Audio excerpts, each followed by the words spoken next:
city's alive. Clock strikes 12. We're ready to dive down the street where the neon hums. Our little escape. The workday succumbs. Tables wait. The bar's got that swing. Glasses clink. Hear the ice cubes sing. Liquid lunch. Pour it smooth. Let it flow. Friends round the table where the good times grow. Raise a glass. Let the worries slip away. Liquid lunch. We're living for today. There's Troy laughing with his gin and a grin, telling stories about where he's been. Boomer's got whiskey, he's loosening his tie, chasing dreams under a midday sky. The bartender knows us, he's mixing with flair. Every sip's a moment we're happy to share. Liquid lunch, pour it smooth, let it flow. Friends round the table where the good times grow. Raise a glass, let the worries slip away. Liquid lunch, we're living for today. The clock don't matter, we're lost in the vibe. Jazz in the air, feel the soul come alive. From martinis to bourbon, we're riding the wave. Stealing this hour, it's the freedom we crave.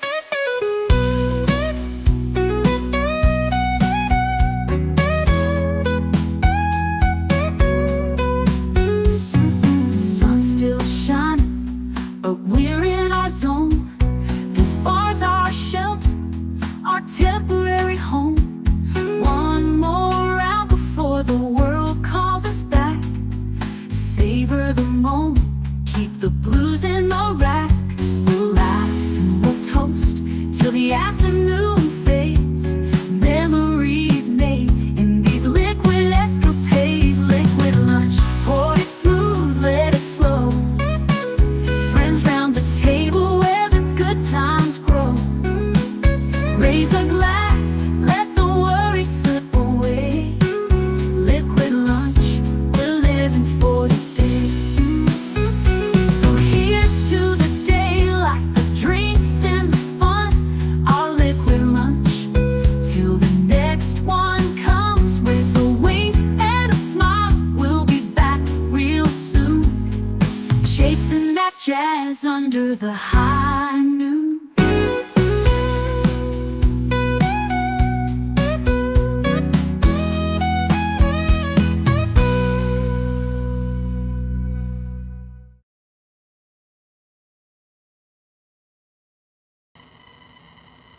Salute and happy Friday. We are halfway through it, and so thankful for that. Yes, Thursday is the thankful day, but we can be thankful every day, right?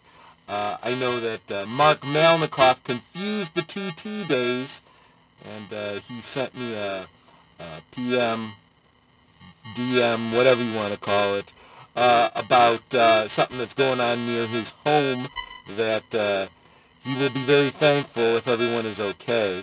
But he can give us an update on that on Thankful Thursday tomorrow, because I have every faith that things are going to turn out pretty good. I hope so. Anyway, let us get to all of you guys in the chat. WTF will Troy have for us today? Liquid lunches. Well, I've actually got a two for today. I've got two, count them, two WTFs for the price of one. Get to one before the break and one after the break. Have a great show, he says. Yes. Audio is really bad. What? Audio is really bad. Audio is coming through, but really bad. Okay, I will try it again. I am going to leave the studio, and I'm going to be right back, my friends. Let me see if that clears it up.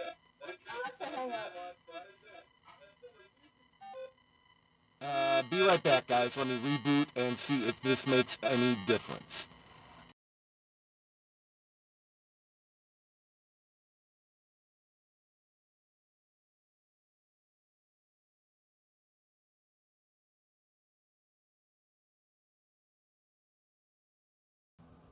Okay, let me get a sound check from you, all you beautiful bastions of freedom out there. Let me know if I'm coming in 5x5 now. I hope I am. Let us see. Counting on you guys. Come back at me. Let me know how it sounds. I will continue saying hi to everybody while this is while you guys are giving me the feedback. 5x5, except he had his cap locks on. Okay. I mean, I did check to make sure sound was coming through, but I have no way of hearing myself, so I don't know what I sound like. Thank you so much, guys, for the help. And that, of course, that distorted voice with audio coming in behind her was Netter of Netter's Network, the love of my life, who says like, share, subscribe, become a member, leave a comment, gift a membership if you are feeling particularly generous this holiday season, because membership has its privileges. And you can become a member for as little as $2 a month, which opens you to a whole bunch of perks, not least of which is the Members Night at the Movie every Monday. You guys choose the movie that you want to see. And guys, members, I'm looking for suggestions for this Monday. Otherwise, I'm just going to choose it for you. For whatever reason, people haven't been commenting on the community post. So let me know what you guys want to see. Let's see here. Jonathan Conroy says, "Hail all, smash the like button and enjoy the show." I do hope you all do exactly that. Curtis Selby says, "It's lunchtime." Absolutely. Glad to see you here. Let's see. Yeah, I have to assume that since it cleared up after I rebooted, it's the platform. So, again, really questioning my decisions regarding this particular studio. May not continue with them in the new year. Fluff Chick Production, Connie Cleary. Welcome. Everybody make sure you're following her on both her channels, both Fluff Chick Productions and Connie Cleary, because she is good people, and together we grow, right? Geek Flag with Nate Knows says, like, share, subscribe, comment, and become a member. If you were going to leave a super chat, why not make it a member instead? You know, I'm pretty good at reading the comments anyway, so you know, a great way to really support is with those gifted memberships. So thank you so much for that. Mark Malikoff, I am so glad you are here. Shields up, red alert, incoming, WTF, can't rant wave inbound. Like, share, subscribe, and become a member. I was just telling everybody before I had some audio glitches, Mark, that you sent me a direct message concerned about some neighbors. Would love to hear about that, and hopefully you can tell us about that tomorrow during Thankful Thursday, when you are truly thankful that everybody is okay. But in the meantime, let's get to WTF. What the foul? What the foul? Let me share my screen. Share the entire screen without sound because you've already got my dulcet tones. So there's a rumor out of that Park Place. Disney's planning a Sleeping Beauty remake set in Mexico. These people cannot be taught. They just do not learn. I swear. WTF. So let's get to it. This one is from Martin Montanaro. Disney may be stepping into familiar and dangerous territory yet again. According to entertainment scooper Daniel RPK, the studio could be moving forward with a reimagining of Sleeping Beauty, retitled Aurora, and set in Mexico. I will point out that we've already had a live-action Sleeping Beauty, and that was called Maleficent. So now they're going to do one called Aurora. I'm not really having a problem with that title. I mean, right? I mean, here's the problem with it being set in Mexico. Do they have a great deal of history with the Fae folk, with fairies, and that sort of thing? Because that's really where this story all comes from. If you're not setting it in, an ancient, fanciful European setting, okay, let's find out a little bit more. So this is the original post from Comic Marvel. Disney is reportedly developing a new film titled Aurora, described as reimagining the Sleeping Beauty, but set in Mexico. Yes, the Sleeping Beauty in Mexico retelling appears to be on deck, continuing Disney's now established pattern of reshaping classic fairy tales through cultural reinterpretation instead of creating new stories for today's audiences. I would also say continuing Disney's now established patterns of remaking in live action their animated classics and losing a butt ton of money each time. But if this is your business model, Disney, do it. Do it. And that decision is raising eyebrows for a simple reason. The last 2 times Disney attempted to reinvent a classic princess through Mermaid and Snow White, the results were cultural backgrounds and financial battlegrounds and financial disappointments. Neither project landed the triumphant reception the company likely hoped for. Instead, they sparked heated debate, fractured fan bases, and fueled months of social controversy.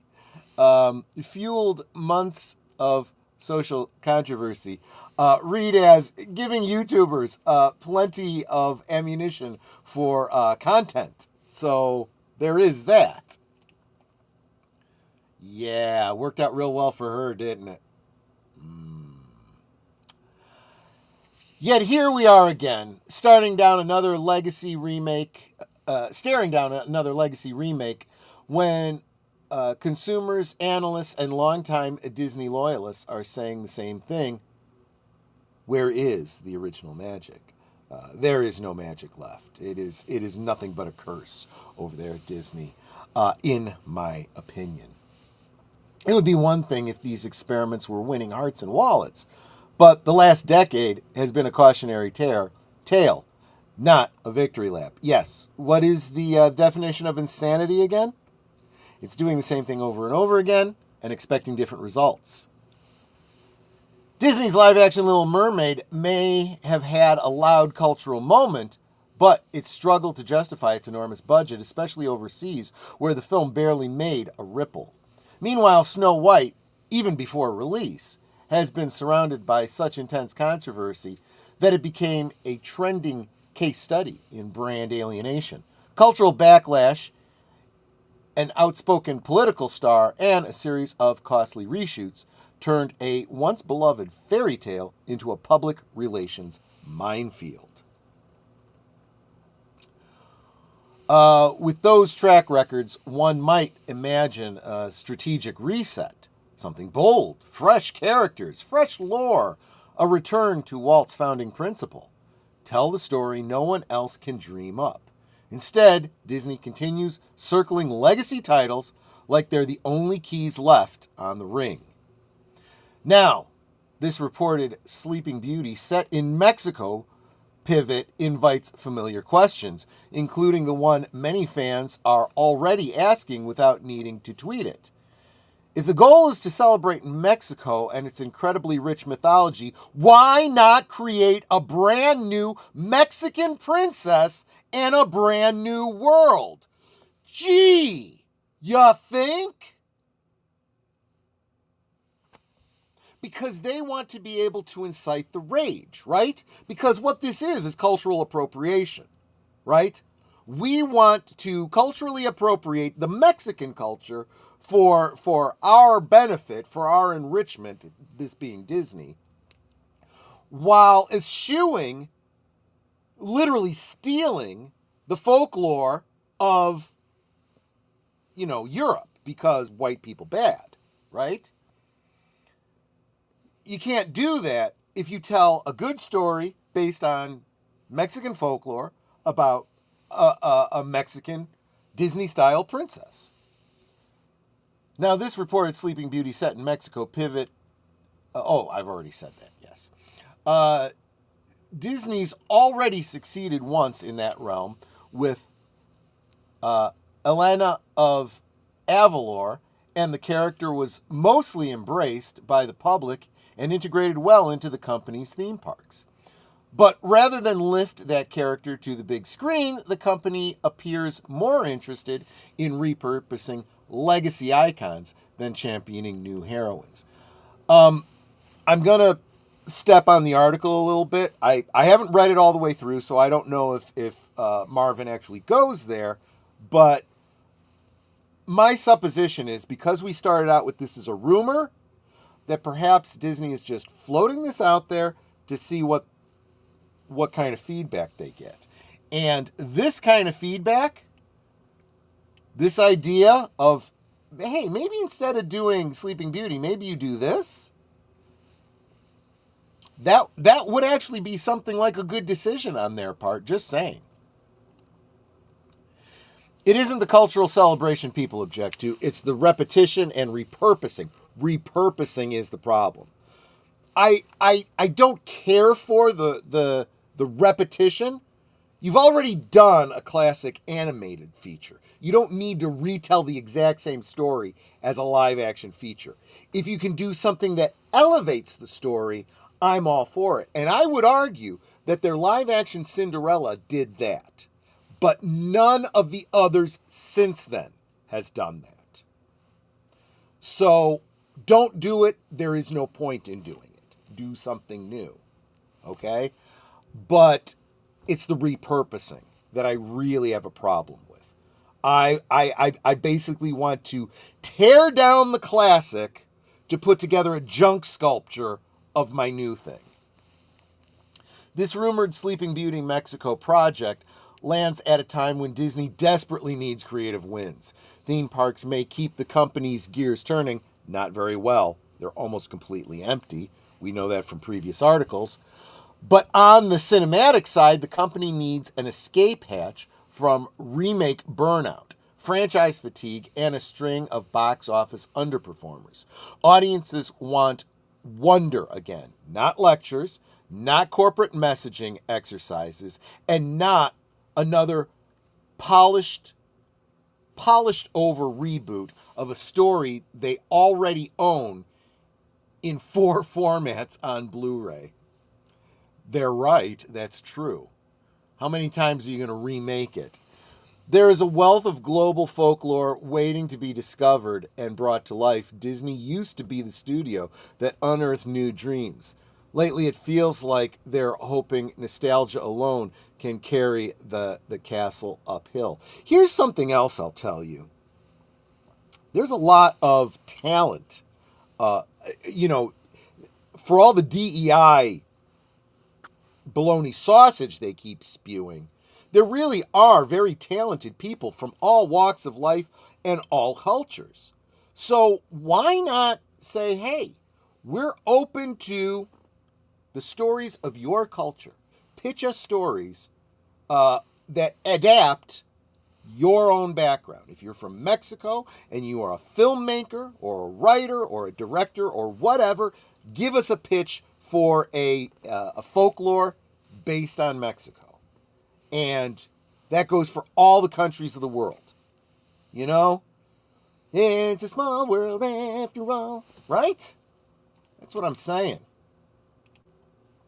Final thoughts. This may all remain rumor until Disney confirms it, but the pattern is unmistakable. Yes, that's exactly right. We are so used to this from Disney. This doesn't sound outrageous. This sounds very plausible. And so is the risk. When Disney leans on legacy titles while reshaping their core identities from the cultural headlines, it doesn't generate excitement anymore. It generates skepticism. If Disney truly wants to honor Mexico, or any culture, the most magical thing it could do is what it once did best, build something new that future generations will call a classic, instead of sanding down the legacy of the ones we already have. Magic isn't found in recycling the past, it's found in daring to dream again. Marvin Montanaro is a wonderful writer, and I don't just mean on that Park Place. You should definitely be following Marvin the Movie Monster and look into the books that he has written. He is a very, very good author. Before we move on, let me see what you guys are all saying about this. Honestly, if they just have a good story and don't lecture me, I still won't watch it, but I won't hate them either. I don't think they care if you hate them, to be honest with you. Yeah, unless I read somewhere that there is a really cool traditional cultural variant of Snow White that is at least 200 years old from Mexico, not interested. I'll tell you, one of the best sources, at least as far as YouTube creators on the internet for folklore, is John Solo. That's Jon, John Solo. And he does great. He does a lot of comparison of Disney, stories to their original folklore. Compares and contrasts. Sometimes it's surprising how much of the original folklore has made it into these films, and how much of it, we accept from Disney that had nothing to do with the original folklore. And he does a great job of, in a very scholarly way, breaking down the types of folklore. And he'll say, this story from Germany that we all know, Snow White, has, a lot in common with this story from Asia and this story from, wherever, blah, blah, blah, blah, and breaks it down. So there are ways that they could do that if someone actually wanted to spend time doing some research, but they don't like doing that. They're like grade school kids writing fan fiction. They just write whatever crap comes out of their heads and expect people to like it and then get pissed when they don't. So it's WTF Wednesday.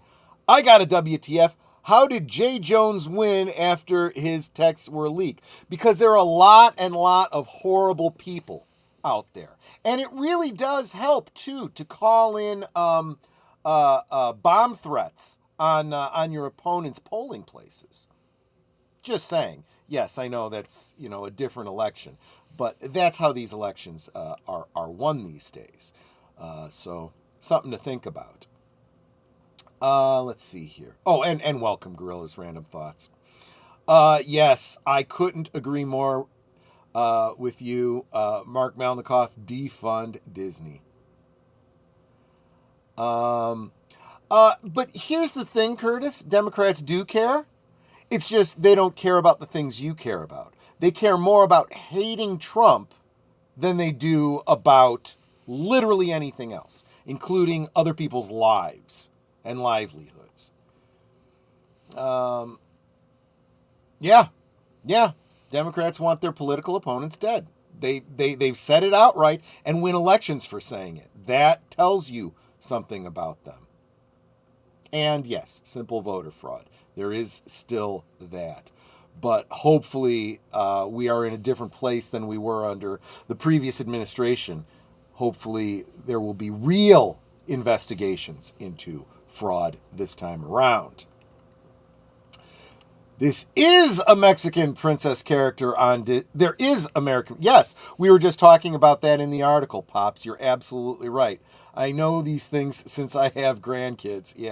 Yeah. This is what I'm saying. Why not make a live-action story about this character? Bring it to the masses, right? Because here's the point. If this this is why I don't know about this character. It exists on Disney+. I don't consume anything on Disney+. You want it to be a classic, you need to put it out in cinema so that the general audience can see it, love it, buy the toys, pass it on to their children. That's how the previous classics became classics in the first place. So there's that element of it. Exactly, Pops. Why not just go where what works and do a live action? Yeah, exactly right. I actually also like Beauty and the Beast, but nothing since.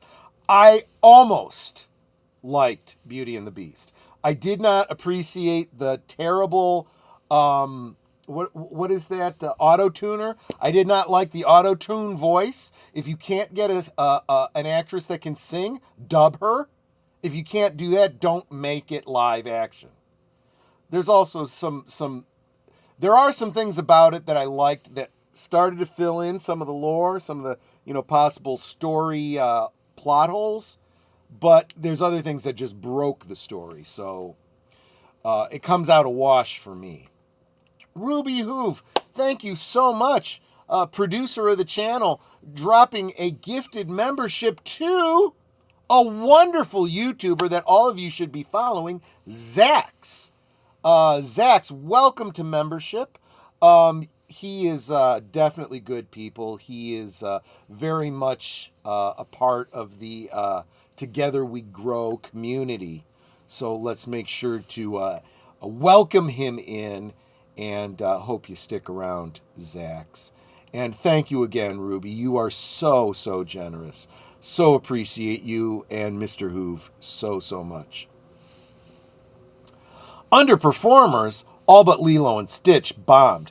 Lilo and Stitch is actually another example of a new, when it came out, a new story from another culture. It was a Polynesian story, or at least it complemented and spoke to modern Polynesian culture.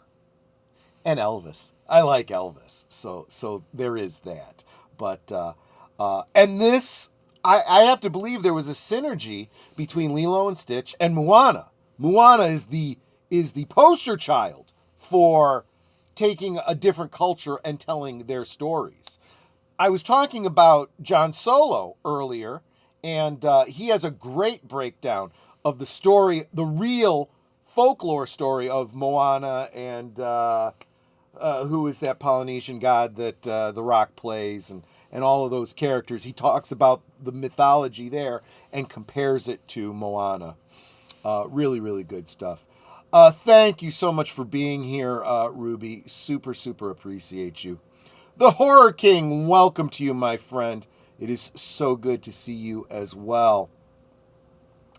That's how they got Coco.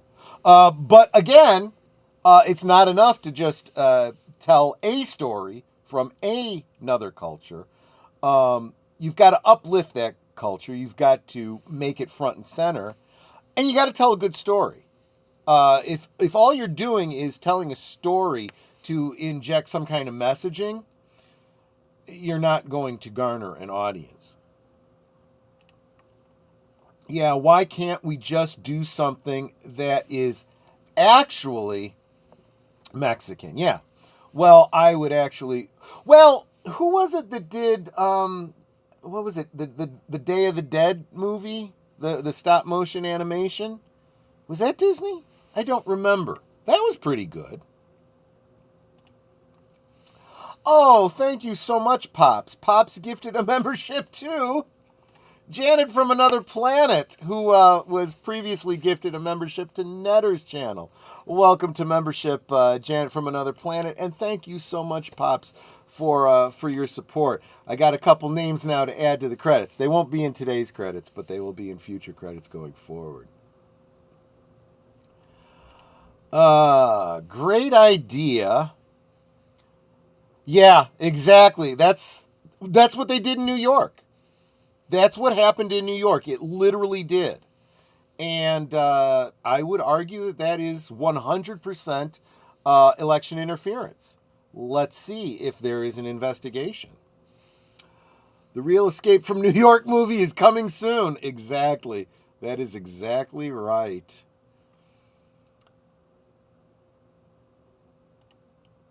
You liked the auto-tune? Do you believe in life after love? At least when Cher did it, she was doing it in a playful way because she liked that sound. She is perfectly capable of singing without it. I would argue that that Hermione is incapable of singing without it.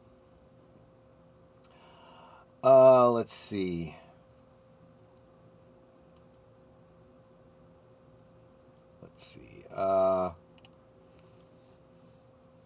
I absolve Disney of mediocrity. 50 points to whoever gets that reference. I missed that one, yeah. Earlier this year, Star Wars Episode 3 came back to the cinema for its 20th anniversary, and it made about 45 million euros in its opening weekend. Again, that's the only way Disney seems to be able to make money, is to re-release stuff from that they own the rights to from before they took over the property. But I appreciate everything you guys had to say on this particular topic. We're going to move on to the next one right after an abbreviated promo spot for everything else that's coming up on the channel. Significantly less than 2 minutes, and we'll be right back on the other side. Be right back. You're watching Liquid Lunch, streaming every weekday at noon Central, 1 p.m. Eastern. Let's sip together.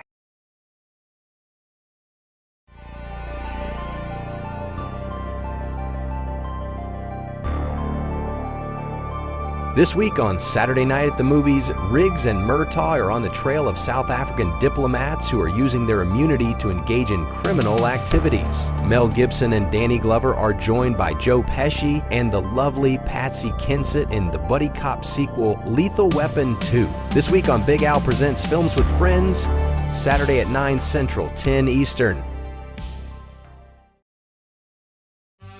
In a world where nearly all the entertainment is remakes, reboots, and rehashes of older properties, maybe it's worth it to get some commentary from people who experienced it all when it was novel and fresh. Catch Boomer and Pacelli on Geeky Geezers every Sunday night at 8 Central, 9 Eastern.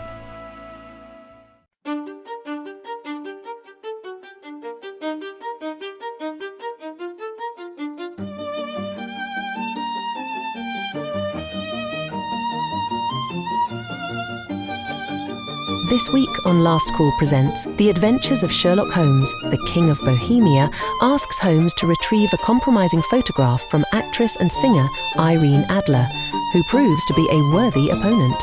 It's A Scandal in Bohemia, this Tuesday night at 9 Central, 10 Eastern on Last Call Presents. We now return to our liquid lunch. Funny thing is 45 million euros was all profit since it didn't cost Disney and Lucasfilm anything. Yeah, this is what we've been saying for a long time about re-releasing films. And these movies are doing better than the new ones that they're putting out. At the end of Amadeus, yes, of course, I absolve you of mediocrity. Yes, one of your favorite moments in cinema. That was such a good movie. I can nitpick that movie. You know, Salieri and Mozart had, almost no relationship whatsoever. And Salieri absolutely was not, obsessed with Mozart the way it was depicted in the movie. But there was so much very historically accurate in that movie that I almost have to look at the Salieri character as the fiction, right? The fictional narrator that gives you the historical drama. I mean, one could argue if Titanic was historically accurate, you could have the fictional characters in the love story in the foreground with the historical accuracy going on behind it, but they didn't manage to do that. I am often very, very good with a fictional narrative set within an otherwise historically accurate backdrop. And I feel that that's exactly what Amadeus was. They could have buttloads of money, but with way less effort, just releasing old classics on the big screen. And they'd be keeping cinema alive, which they're going to need. You like that? Did you like that promo? I think I'm going to have to remix the audio a little bit. I feel like the music was a little too loud, so you couldn't hear the narration, but I'll fix that going forward. Pretty excited about the Sherlock Holmes. So let us get back to the next topic. So not all WTFs have to be bad. They don't have to be bad rants. They could be, I didn't have that on my bingo card, but I'm intrigued. I am interested. Let's get to it. Brendan Fraser and Rachel Weisz set to return for The Mummy 4. A real adventure comeback Hollywood didn't see coming, and I sure did, and I don't know about any of you. This one isn't a rumor. This one is actually, in development. Again, Marvin Montanaro, good writer. I'm a big fan of his. So I clicked on that accidentally, but I don't mind so much. Look at them. Look at them. Yeah, so let's get to it. Universal Pictures isn't digging up some forgotten relic for nostalgia's sake this time. Audiences finally willed a legacy sequel into existence themselves. After years of fan campaigns and Brendan Fraser's remarkable resurgence, the Mummy franchise is officially back, and this time the studio is bringing the treasure. Both Brendan Fraser and Rachel Weisz are returning for The Mummy 4. With as badly as the, wasn't it Kurtzman that did the Mummy reboot thing with Tom Cruise? With as badly as that did, this kind of feels like Ghostbusters Afterlife, you know, kind of supplanting a bad reboot attempt. The new film will be directed by Matt Bettinelli, Olpine, and Tyler Gillette. I have no idea who these people are. Collectively known as Radio Silence. Is that their movie studio or something? I don't know. The duo behind Ready or Not and the 2022 revival of Scream. I am way behind on Scream, so that means nothing to me. I have all the movies on DVD. Have not watched them yet. So if anyone knows about these guys and what their track record is, let me know. Let's see here. I don't want to break my stride, but I also don't want to lose the comments. Universal is staying tight-lipped about the plot and production details for now, but the announcement alone is enough to send fans into excitement. For longtime moviegoers, this isn't just sequel news, it's a cultural moment. Hollywood has spent years insisting viewers wanted grim reboots, somber tone poem, blockbuster, and identity-driven messaging posing as adventure epics. But sometimes the audience just wants a fun, pulpy, heroic romp where a classic action lead cracks jokes, survives sandstorms, and saves the day without rolling their eyes at the script. And few franchises embody that spirit better than the Mummy series. I've got some serious thoughts about this, directly related to the whole dark universe. We'll get to that if Marvin Montanaro doesn't. Comeback fueled by fans. After stepping away from the spotlight due to personal struggles and health issues, Fraser stunned Hollywood with an Oscar-winning performance in The Whale. But even during that award season victory lap, he never hid his affection for Rick O'Connell, nor his openness to returning for another Mummy. I don't know how it would work, Fraser told Variety in 2022, but I'd be open to it if someone came up with the right concept. Looks like someone finally did. Trailer for the Mummy. There you go. It's also clear Fraser understands what made the original trilogy beloved and why the 2017 reboot starring Tom Cruise fell into the abyss like a cursed sarcophagus. It is hard to make that movie, Fraser explained at the time. The ingredients that we had going for our Mummy, which I didn't see in the new one, was fun. Yeah, exactly. bottom line, guys, it needs to be fun. It does. I mean, there are some dramatic films that aren't what you'd call fun, but they're moving. So if it's not fun, it's at least got to be moving. If you don't have something that an audience takes away after their experience in the cinema, something that they want to repeat and share and talk about, your movie's not going anywhere. It's never going to be a classic. And you guys all know. He went on to note that it was just too much of a straight-ahead horror movie. The Mummy should be a thrill ride, but not terrifying and scary. Modern Hollywood, take notes. Thrills plus humor is better than misery plus message. That's the bottom line. That's really what I was getting at. See, this is why he's the writer. He's good with the words. Brevity. Fraser's words age better than half of recent franchise revivals. This is the rare cinematic resurrection that feels earned, not manufactured by a corporate board scanning trending keywords. Again, I would argue, the comparison to Ghostbusters Afterlife writes itself. Universal famously tried to launch a dark universe in 2017 with Cruise. It flopped spectacularly, serving as a cautionary tale in forced cinematic universes and overwrought seriousness. Now, instead of a sweeping, grim monster franchise blueprint, the studio appears to be going back to the basics. Charismatic leads, action-adventure energy, and a tone audience loved before Hollywood convinced itself fun was outdated.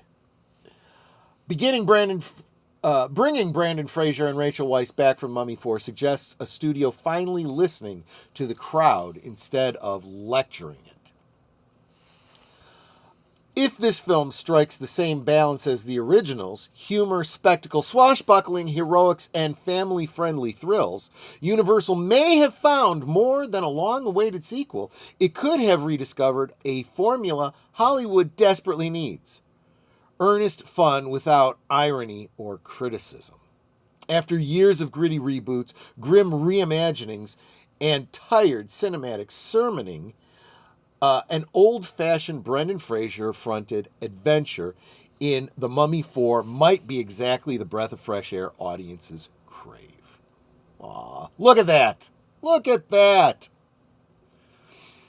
If The Mummy returns to glory, it might revive more than a franchise. It could remind studios that viewers still treasure heroes who dive headfirst into danger with courage, charm, and a grin, if they're open to learning. At long last, The Mummy is rising again, and this time we're actually excited to open the tomb. Let's see what you guys are all saying here about that.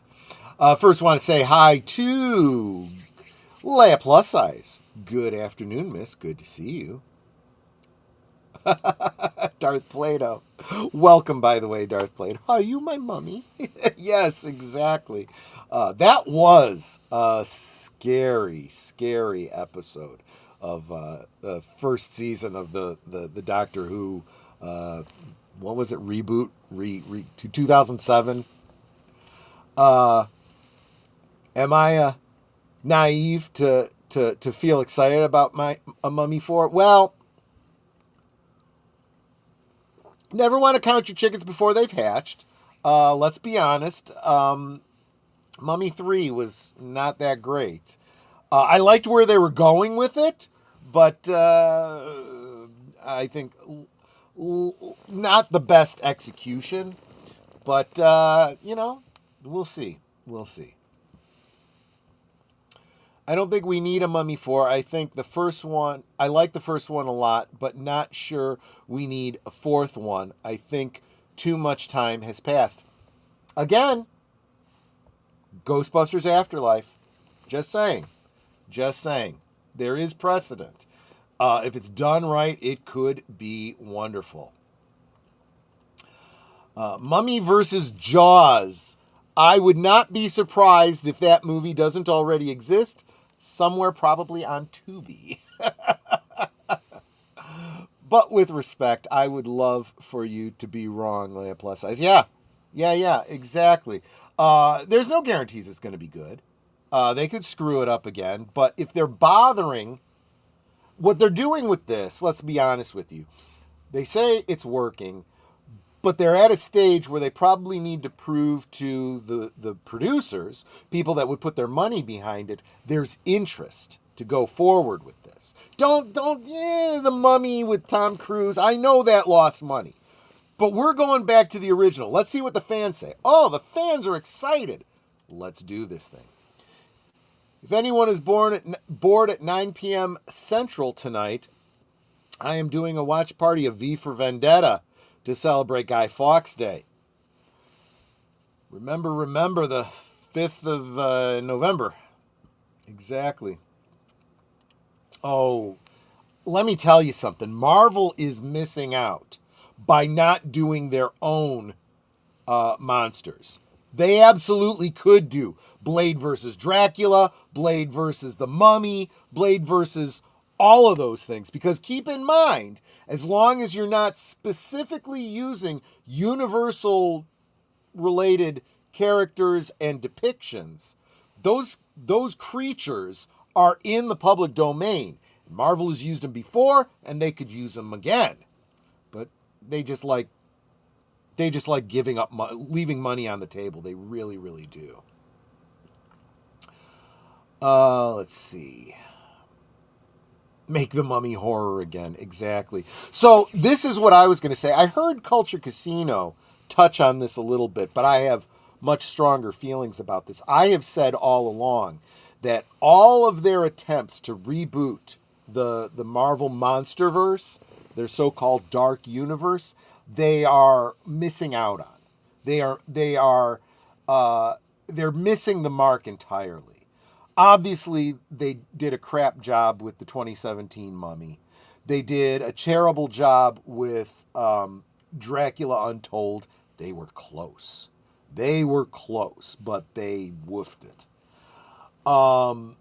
What they really need to do is think through what they build off of. And I have said from the beginning, this franchise was what they should have built on. And they still could. That is the biggest reason I think they should do this 4th Mummy series. Now, here's my thought, okay? The first 2 Mummy films were all about Imhotep, right? The story of Imhotep.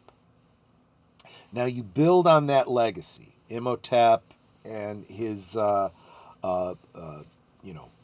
forbidden love and all of that, right? Well, Universal has another mummy besides Imhotep, and his name was Karis. And his story was very, very similar. So let's go back and look at the Imhotep story. Imhotep was a priest of the pharaoh, and he was someone he shouldn't be, and so he was punished to be interred as a mummy, buried alive, right? But through magic and curse and whatnot, he stays alive. He comes back. He sucks the spirit out of other people to revive himself, and finds the reincarnation of the girl he was in love with, and tries to abduct her and whatnot. Okay, fine. Well, Karis, remember, Imhotep had other priests that worked for him. He was like the head priest, and he had a bunch of other priests that were entombed with him. That story is laid out in the first Mummy movie. One of those priests could very well be named Karis, and he could have had a secret relationship himself. That's why he was faithful to Imhotep.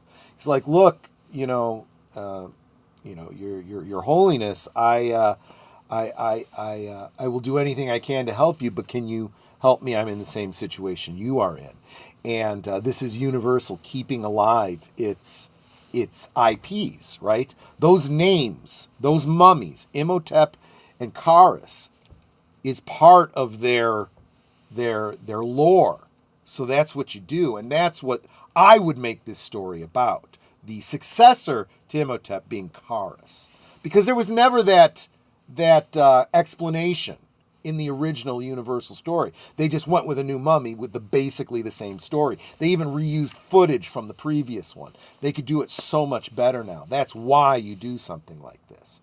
And I would argue that since the mummy, the Imhotep story, the origin story, predates the story of Dracula, then you do a standalone Dracula movie that does what Dracula Untold should have done. Tell the story of Vlad Tepes III, the Impaler, and how he becomes a vampire by and you could even have it be that he gets he learns how to contact other planar creatures from the Romani people, the Romani who may or may not have originated in Egypt. That's how you lightly tie the two together, so that the same magic that kept the mummy alive also turns Dracula into a vampire. And then later down the line, you retell the story of Bram Stoker's novel, but you do it very much in the style of Universal to cement those trademarks, and those IPs. And yes, effectively what you end up doing is leading into remakes of all the old Universal stories, just better. It could be great. It really, really could be. Let's see. Even Commodious was smarter than modern Hollywood. Give the mob what they want. Yeah, exactly.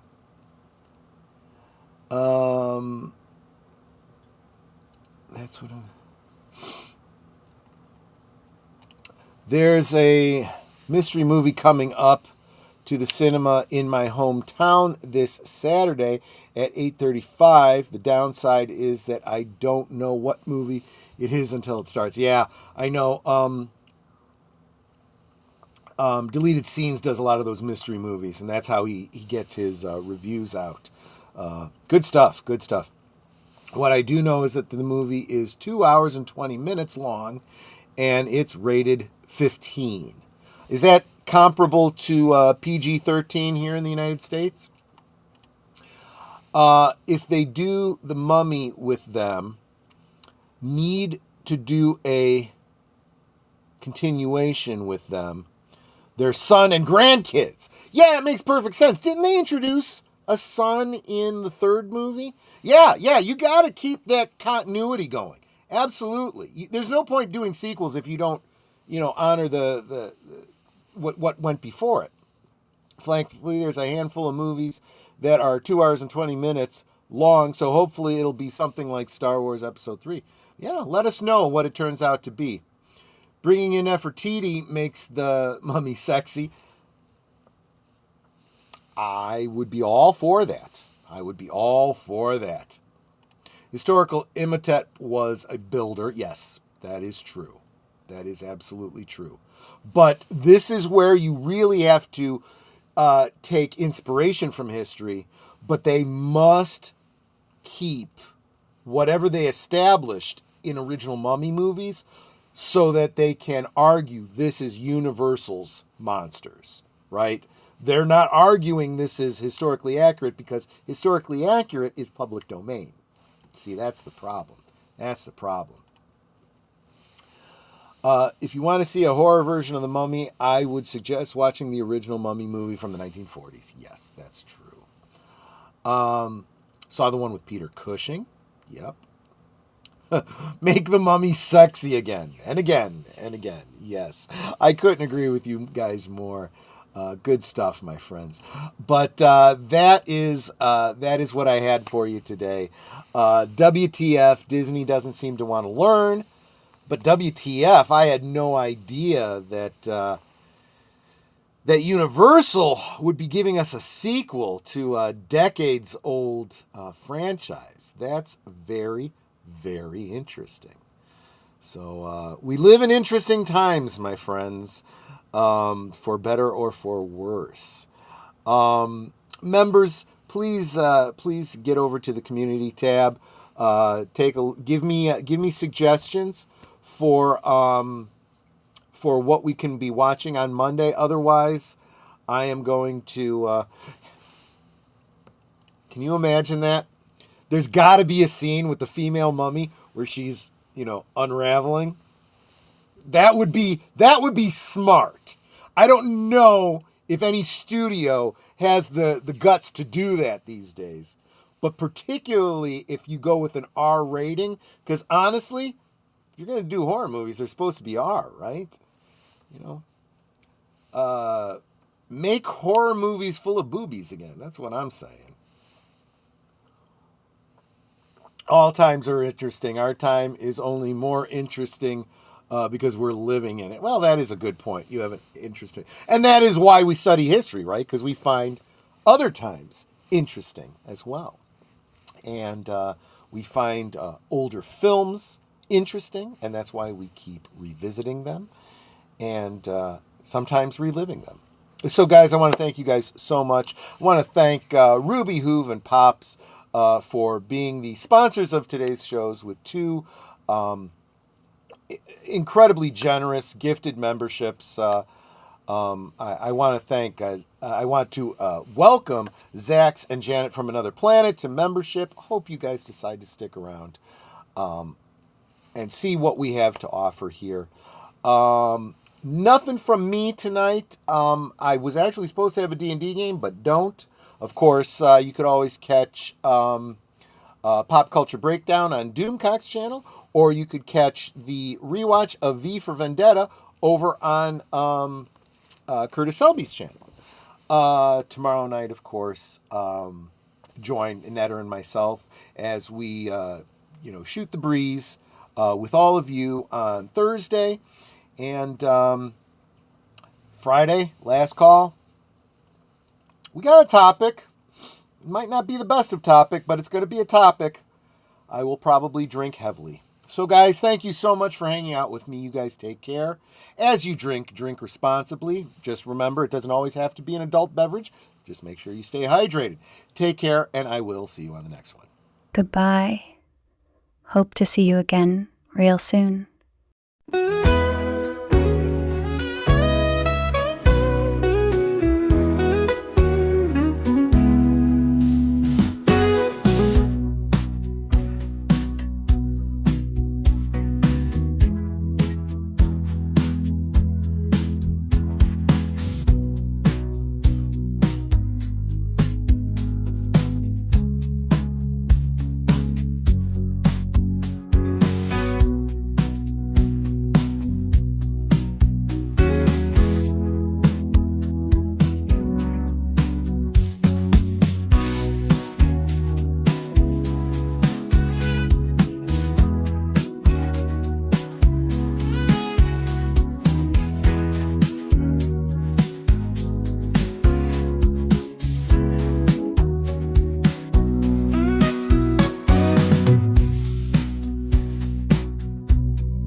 here's to the daylight, the drinks and the fun, our liquid lunch, till the next one comes. With a wink and a smile, we'll be back real soon, chasing that jazz under the high noon.